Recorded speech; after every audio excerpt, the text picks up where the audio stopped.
Bonjour à tous, je suis Odile Morin, je suis élue municipale et métropolitaine d'opposition et je suis aussi animatrice de PEPS pour une écologie populaire et sociale, au nom duquel je vais m'exprimer.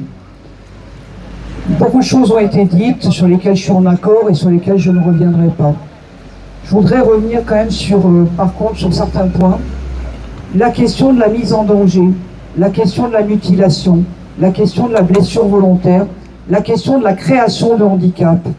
Il n'a échappé à personne que nous sommes dans une période de Jeux paralympiques. Cette période sert à glorifier des athlètes.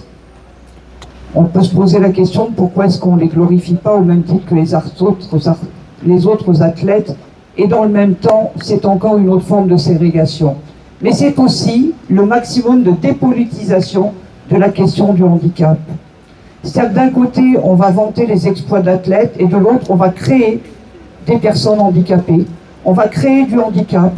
Moi, je pense à ce jeune qui est tombé de 8 mètres de hauteur, qui a 6 fractures de la colonne vertébrale. Sa vie n'est plus en danger. Aujourd'hui, on nous dit qu'il va guérir. Qu'est-ce qu'on appelle la guérison?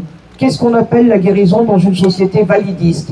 Dans une société qui produit du handicap, qui le renforce et qui aggrave les situations, et qui, si jamais ce jeune garçon garde des séquelles, le traitera comme un chien, comme nous sommes traités, l'écartera des fonctions politiques, l'écartera des fonctions associatives, l'écartera de la vie en société, en le parquant dans des logements dits inclusifs, qui sont la honte de la France dénoncée par l'ONU.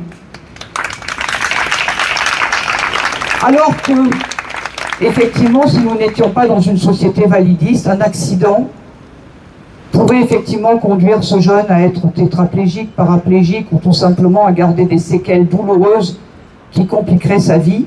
Malgré tout, une société qui ne serait pas validiste lui permettrait de participer à la vie en société. Non, ce jeune risque la double peine. La peine d'avoir eu un handicap causé par la société, choisi politiquement par la société, et dans le même temps, il se heurtera à toutes les entraves de cette société. Sur un autre point, la question de la désobéissance civile non violente. Pour ceux qui me connaissent, vous savez que c'est une action que j'ai menée bien avant les Gilets jaunes, qui nous vaut des condamnations à 16 de mes camarades et à moi-même, pour lesquelles nous serons d'ailleurs devant la Cour de cassation le 23 octobre prochain à Paris.